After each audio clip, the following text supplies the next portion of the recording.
Hey guys, and welcome back to another video of ECK Sports, and today we have another MLW analysis video. But before we get into that, I just wanted to say that yes, my other videos like MLB and NFL should be returning pretty soon. I'm sorry that those haven't really been coming out that much. In game 1, Daniel started off quickly getting 2 strikeouts and a nice play at first base. Baranowski would get the start for the Cobras, and he looked even better than Daniel, getting 3 nasty strikeouts, continuing his great performance from Game 3 of the Cobras Gator series. Then Daniel would go back on the mound and quickly strike out 2 batters, but then Andy Durand, a ground ball right down the left field line, and because of some bad fielding plays by the Eagles, he got all the way to third base. Then Daniel fights back, striking out Brendan Baranowski. In the bottom second, it would all light up for the Eagles. After Daniel popped out, Dallas Allen would hit a shot to right, the first home run of his career, right over that foul pole, and puts the Eagles up 1-0.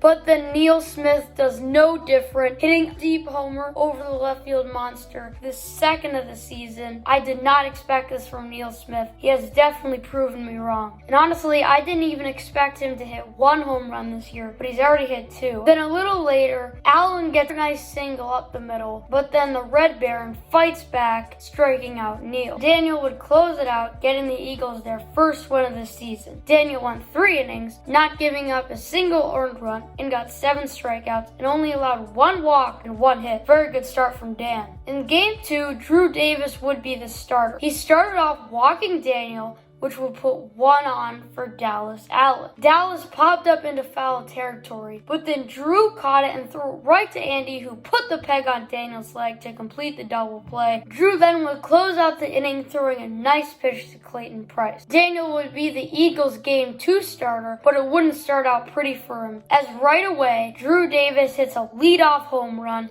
his 3rd of the season, and the Cobras' 3rd of the season. Sean would ground out to Clayton. Daniel would strike out 2 batters to end the inning. Drew started off the second with 2 quick outs, but then would walk 5 in a row, which got 2 runs in. This caused the Eagles to go up and would put the momentum right in the Eagles' favor, as they were now up 2-1. He would end it with a strikeout on Dallas Allen. Daniel would cruise through the bottom of the second, getting a ground out and 2 strikeouts, 1 on that filthy knuckle drop. Drew settled in, getting 2 strikeouts to start the 3rd, but then Dallas Allen gets another hit, and because of some bad Eagle defense, he's able to get the 2nd. But then Drew gets back in, striking out Clayton, but then Daniel would close out the game, getting 3 strikeouts in the 3rd. Daniel won 3 innings, only allowed 1 earned run, and got 7 strikeouts, and once again, only allowed 1 hit in that game. Now we go to Game 3, where the Eagles go for the sweep, and the Cobras try to avoid the sweep. Dallas Allen would be the Eagles' Game 3 starter. After a strikeout and a walk, Andy Durand would come up to the plate.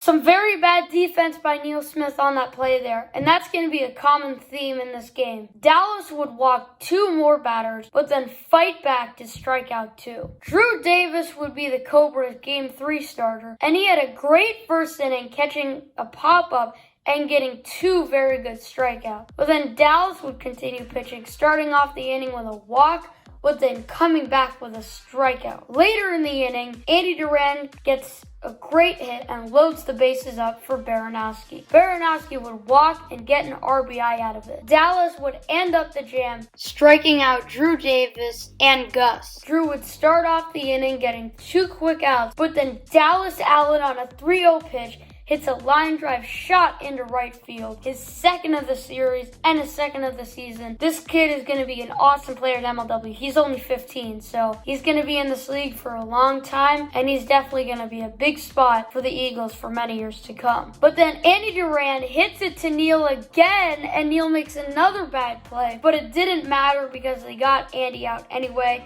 Andy got a little bit too greedy there and got out. The Cobras would get 3 more people on base between both walks and hits. But with the bases loaded, Andy struck out and got really bad, and Baranowski grounded out into a fielder's choice at third. Then Drew Davis would close out the game. He went 3 innings with 6 strikeouts, only allowed 1 earned run, and only 1 hit on that Dallas Allen bomb. But the series was over, and the Eagles took the series 2-1. Alright, now we get to the thoughts and takeaways. The first one is Daniel looks way better pitching. You could just see it, not even if you look on the stats. He looked so much better. The only earned run he gave up was that Drew Davis home run, and that was like the first at bat of the game. So I would say Daniel's pitching was so much better, and we knew Daniel's pitching was going to have to be better if the Eagles wanted to make a playoff push. Dallas Allen is a good hitter. He has been the Eagles' best player this year. He's hitting above 400 right now. The next closest guy is hitting like 200. So I think that Dallas is going to be a big piece to the Eagles this year. One of my favorite players in the league. And then another thing is Dan's knuckle drop is back. And we knew this is what we needed. You can't just have his riser. You needed his knuckle drop. And that's what he had this series.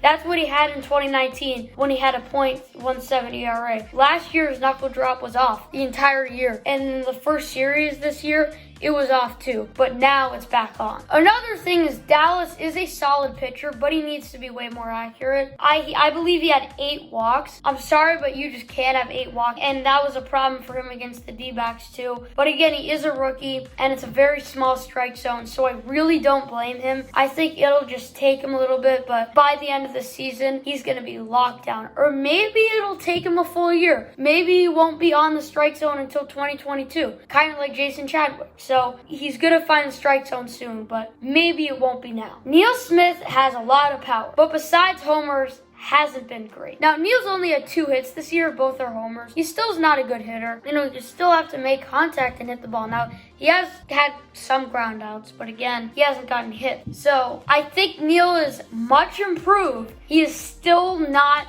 a good hitter. Another thing is Baranowski isn't a great hitter. Now we're gonna have some not great hitter takes in a row. I think that Baranowski, he's a rookie. He's gonna have some hiccups, but I'm just putting my words on what I saw this series. And I saw Baranowski's hitting was not great. I think it'll improve.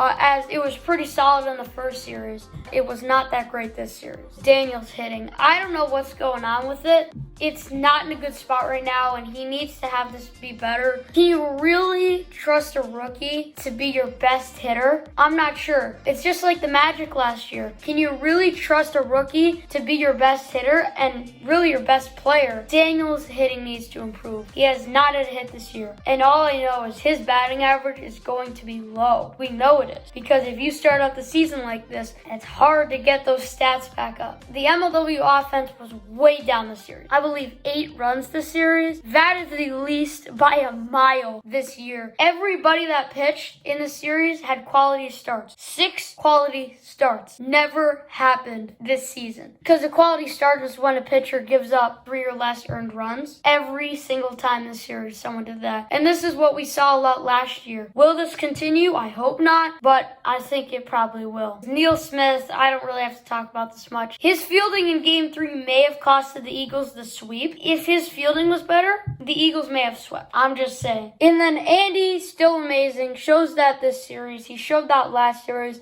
He showed that his entire career. He's really never had a bad season. Like, I know you're saying, 2019, blah, blah, blah. Guys, he played in 2 series, and he still was awesome. He's always going to be good. He's always a given to be good. He's going to be awesome for the Cobras this year. All right, and for the next series, I think the Diamondbacks are going to sweep the Gators. The Diamondbacks are 6-0 against the Gators in the regular season. If you include playoffs, it's 6-2. So, basically, the Diamondbacks own the Gators. And honestly, the Gators aren't even that good of a team. I think last year was probably a World Series hangover. Cheatham is still really good. I don't think he's quite the player I think he's going to be. Zerlag is improved, but he's still not great.